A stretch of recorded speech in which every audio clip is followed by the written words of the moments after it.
हम लोग इसके पहले पढ़े थे कि दो रेखाओं को जब कोई तिर्यकछेदी रेखा काटे तब 8 कोण बनते हैं ना। दो रेखाओं को, ये नहीं कि दोनों समांतर रेखाओं को या प्रतिच्छेदी रेखाओं को, सीधे हमने पढ़ा था दो रेखाओं को। यहाँ AB और CD दो रेखाएं थी। अब हम लोग पढ़ेंगे कि AB और CD दो समांतर रेखाएं हैं और इनको तिर्यकछेदी रेखा EF क्रमशः बिंदु G एवं H पर काटती है या प्रतिच्छेद करती है। तब क्या होगा? तो जब दो समांतर रेखाओं AB और CD को तिर्यकछेदी रेखा EF क्रमशः G तथा H बिंदुओं पर प्रतिच्छेद करती है, यानी दो समांतर रेखाओं को कोई तिर्यकछेदी रेखा काटती है। अब ये दोनों का मतलब कि AB और CD ही नहीं, कुछ भी हो सकता है, रेखा का नाम तो कुछ भी हो सकता है। तो दो समांतर रेखाओं को तिर्यकछेदी रेखा जब काटती है दो भिन्न बिंदुओं पर, तो ये सभी होते हैं। क्या क्या होते हैं? तो समूह कोण तो हमेशा बराबर होता है। इसको तिर्यकछेदी, इसको समांतर रेखा से कोई मतलब नहीं है। समूह कोण द्वितीय रेखा में हो जाता है, इसको समांतर होने के लिए कोई जरूरत नहीं, ऊपर हो जाएगा, चाहे नीचे ही हो जाएगा। समूह कोण तो हमेशा बराबर होते हैं, चाहे रेखा समांतर हो या ना हो। लेकिन रेखाएं जब समांतर होती हैं तो संगत कोण बराबर होते हैं। संगत कोण क्या होंगे? एकांतर कोण बराबर होते हैं। संगत कोण भी बराबर होगा, एकांतर कोण भी, और एक ही ओर के अंतः कोणों का योगफल 180 डिग्री होता है। इसको हम इस भाषा में भी कह सकते हैं कि एक ही ओर के अंतः कोणों का युग्म संपूरक होता है। संपूरक होता है मतलब दोनों को जोड़ने पर 180 डिग्री होता है। तो अब हम इसको देखते हैं कि यहाँ क्या क्या होता है। समूह कोण तो हमेशा बराबर होते हैं, चाहे वो समांतर रेखा हो या एक एक रेखा को एक रेखा काटे तो भी होता है। दो रेखा एक दूसरे को प्रतिच्छेद करें तो भी समूह कोण क्या होते हैं? बराबर होते हैं। इसमें तो 3 गो रेखा है, ये है या तिर्यकछेदी है, लेकिन समूह कोण बराबर होने के लिए कोई द्वितीय रेखा की जरूरत है, या तो यही दोनों हो जाए या तो ये दोनों हो जाए। तो आइए सबसे पहला चीज हम देखते हैं कि समूह कोण हमेशा क्या होते हैं? तो समूह कोण कौन है? किसका समूह कोण कौन है? इसका समूह कोण ये है, तो इसका नाम रखिए BGE। कौन? BGE। इसके बराबर कौन होगा? यहाँ है AG। समूह कोण का मतलब सामने वाला कोण। इसका समूह कोण ये है, ये दोनों बराबर होगा। इसका नाम क्या होगा? EG बराबर HG।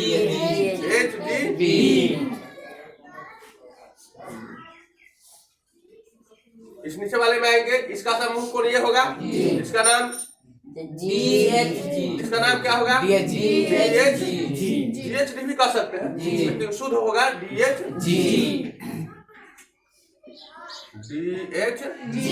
बराबर किसके होगा? CHF नीचे जाएगा। और चौथा कोण बच गया ये और ये, इन दोनों भी समूह कोण है, ये दोनों जोड़ा भी बराबर होगा। इसका नाम GHC बराबर किसके होगा?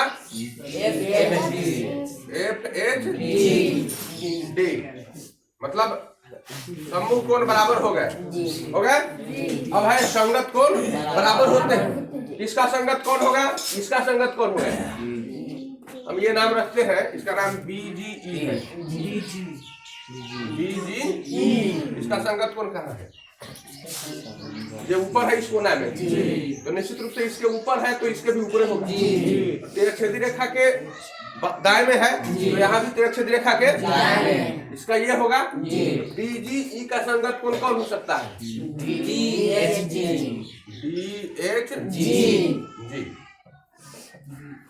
इसका नाम क्या रखेंगे? EG। इसका संगत कोण बता दीजिए? GHC है ना, GHC होगा। इसका संगत कोण बताइए, इसका नाम बताइए। इसका नाम हो जाएगा, इसका नाम नीचे हो जाएगा। पहले इसको आइए, इसी को आ जाइए। AGH। इसका संगत कौन बता दीजिए। एच जी जी इसका तो यहाँ ना होगा जी सी एच एफ। चौथा इधर है H G H G B. इसका कौन होगा F H D F H D. ये संगत कोण बराबर हो जाएंगे। अब है एकांतर कोण बराबर होते हैं। तो एकांतर कोण में तो बाहर का बाहर होता है भीतर का यानी बाह्य एकांतर कोण और अंतर एकांतर कोण। तो बाह्य इसका लेते हैं कौन सा होता है बी जी ई बी जी। इसका एकांतर कोण कौन होगा सी एच एफ होगा सी एच एफ। और इसका नाम होगा ई एच ई और इसका क्या होगा ई जी ए। इसका एकांतर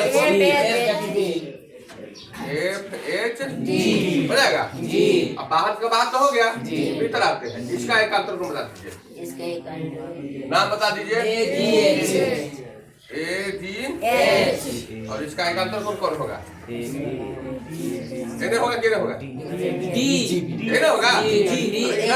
इधर से गिनोगे तो ये एगो छोड़ के यहाँ आएगा इधर से गिनोगे तो एगो छोड़ के आएगा अंदर ना गिनना है। तो ये इसका नाम क्या होगा डी एच जी। एक और है कौन है ये है। इसका नाम क्या होगा एच जी और इसका एकांतर कौन होगा ये होगा ना। इसका नाम क्या होगा सीरियल क्रम जरूर याद रखना है। सीरियल याद नहीं होगा नाम तो ठीक है हो जाएगा लेकिन सीरियल याद न होने की वजह से जब हम लोग सर्वांगसम त्रिभुज पढ़ेंगे समरूप त्रिभुज पढ़ेंगे वहां मामला फंस जाएगा समझे। जब सीरियल क्रम याद रहेगा तो सर्वांगसम त्रिभुज और समरूप त्रिभुज ये दोनों बड़ी आसानी से बन जाएगा। और सीरियल क्रम अगर भुला गए कुछ नामों तो रखिए दीजिएगा लेकिन सीरियल से नाम नहीं रखिएगा तो अगला जो चैप्टर होगा सर्वांगसम त्रिभुज समरूप त्रिभुज ये आपके लिए बड़ी कठिनाई भरा है। अभी सीरियल क्रम याद रहेगा तो आगे कोई कठिनाई नहीं होगी। चौथा है एक ही ओर के अंतः कोणों का जोगफल 180 डिग्री होता है। एक तो बात कर रहा है एक ही ओर दूसरी बात है अंतः कोण। क्या कर रहा है एक ही ओर और अंतः कोण। एक ही ओर का मतलब त्रिज्याछेदी रेखा के एक तरफ चाहे वो दाहिना में या बायां में और उसके बाद भी कर रहा है अंतः कोण मतलब भीतरे में। तो अंदरे वाली बात कर रहा है तो अंदर में एक ही ओर और अंदर में तो हई दोनों है इधर में अगर देखा जाए तो हई दोनों है क्या। तो इस दोनों का जोगफल कितना हो जाएगा 180 डिग्री। इस दोनों का जोगफल 180 डिग्री। लिखाइए इसका नाम और इसका नाम लिखाइए। इसका नाम क्या होगा इसका नाम एच जी जोर डी एच जी बराबर 180 डिग्री डी एच जी लिखा है। एक और होगा इस साइड वाला इसका नाम ए जी जोर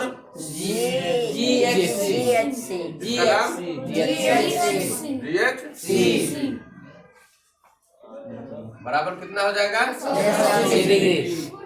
आगे जो है हिसाब बनाने में बड़ी आसानी होगी। अब हम लोग पढ़ेंगे त्रिभुज। क्या पढ़ेंगे त्रिभुज को ट्रायंगल कहते हैं और इसका संकेत ऐसे होता है। इसको डेल्टा भी कहते हैं।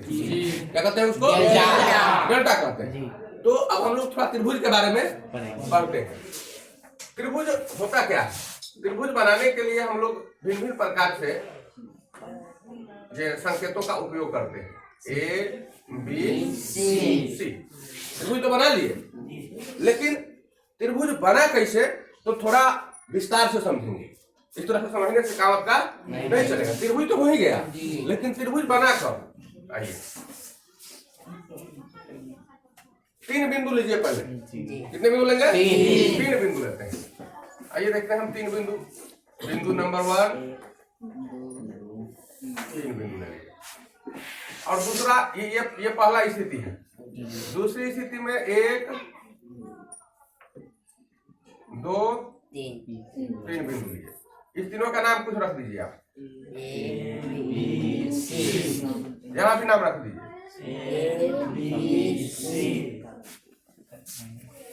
3 बिंदु यहाँ भी लिए, 3 बिंदु यहाँ भी लिए, 3 बिंदु मिलाकर देखिए क्या होता है। ए को मिला दिया बी से, बी को मिला दिया सी से, और सी को मिला दिया ए से, और सी को ए से मिला दिया तो यही आ गया। क्या त्रिभुज बन गया? नहीं बना। 3 बिंदु लिया, तीनों को मिला दिया, त्रिभुज नहीं बना। त्रिभुज नहीं बना। यहाँ भी 3 बिंदु है, ए बी सी, तीनों को मिलाते हैं। ए को बी से, बी को सी को ए से, त्रिभुज बन गया। इसमें क्यों नहीं बना? यहाँ त्रिभुज क्यों नहीं बना? यहाँ क्यों बना? सीधा नहीं, इसको कहते हैं हम लोग संरेख। जब 3 बिंदुएं संरेख होती हैं, मतलब एक ही रेखा में होती हैं, तो त्रिभुज का निर्माण नहीं होता है। और जब 3 बिंदुएं असंरेख होती है, मतलब एक रेखा पर नहीं होती है, तब त्रिभुज का निर्माण होता है। तो त्रिभुज तो 3 भुजाओं से घिरा हुआ क्षेत्र हो गया। 3 गो भुजा है इसमें, और तीनों से बंद है। 3 भुजा है और तीनों से बंद है। तो त्रिभुज की परिभाषा हम लोग लिखते हैं, 3 भुजाओं से घिरी बंद आकृति। कैसी आकृति है? बंद आकृति। खुली हुई आकृति नहीं है। 3 भुजाओं से घिरा हुआ है, यहाँ काट देंगे तब क्या होगा? ये तो फिर वही 3 भुजा अकुल हो गया तो त्रिभुज हो जाएगा? नहीं हो सकता। इसलिए 3 भुजाओं से घिरी बंद आकृति को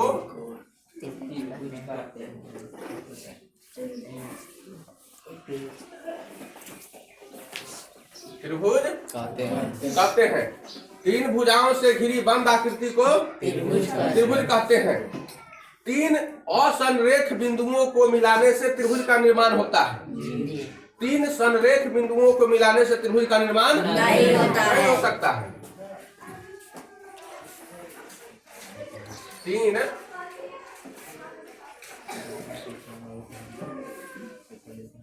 असंरेख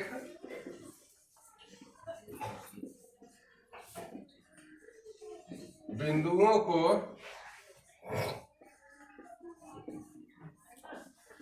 मिलाने से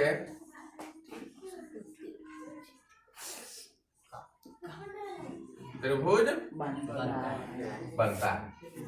संरेख बिंदु को मिला देंगे त्रिभुज बनेगा? नहीं।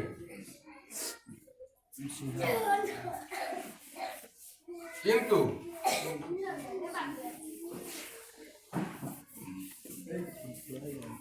तीन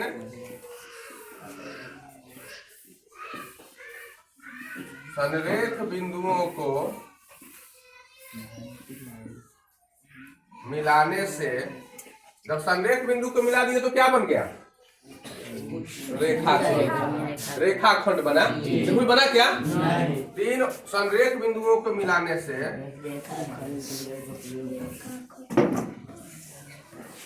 रेखाखंड का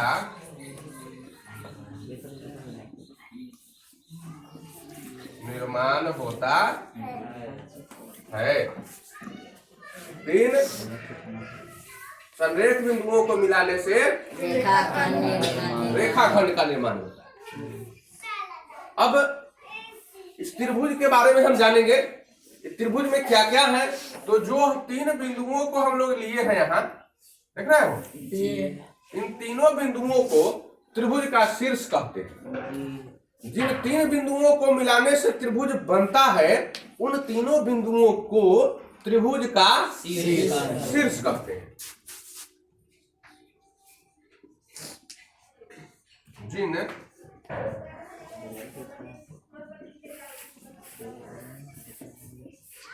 3 बिंदुओं को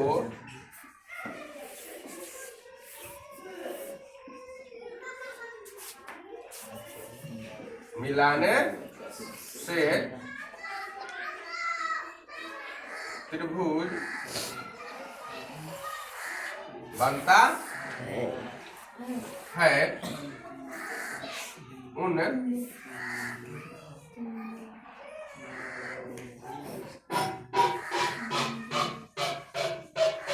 तीनों बिंदुओं को त्रिभुज का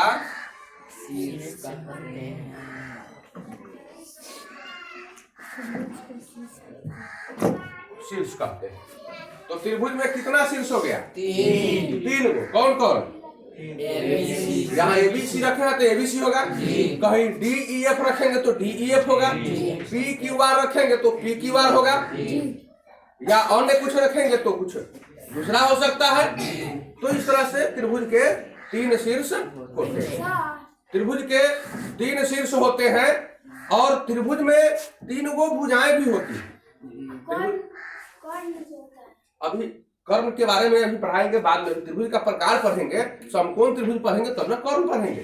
अभी तो हम त्रिभुज पढ़ रहे हैं, अभी क ख ग पढ़ रहे हैं। अब पूछिएगा कमल बताइए सर, कमल कैसे लिखाएगा? अभी तो क पढ़ेंगे, ज्ञ तक पढ़ लेंगे, उसके बाद मात्रा पढ़ेंगे, तब कमल हम लोग लिखेंगे। इसलिए अभी हम लोग त्रिभुज पढ़ रहे हैं और त्रिभुज के पढ़ने के बाद इसके गुण धर्म पढ़ेंगे, फिर इसके त्रिभुज के प्रकार पढ़ेंगे और जब प्रकार पढ़ेंगे तब हम लोग कर्म पढ़ेंगे। अभी कर्म बहुत आगे है, अभी तो पूरा महाभारत होना बाकी है। तो कर्म को कैसे खोजेंगे हम लोग? कर्म मिलेगा? चलिए आज हम लोग इतना ही करते हैं, इसके बाद आगे बढ़ाते हैं।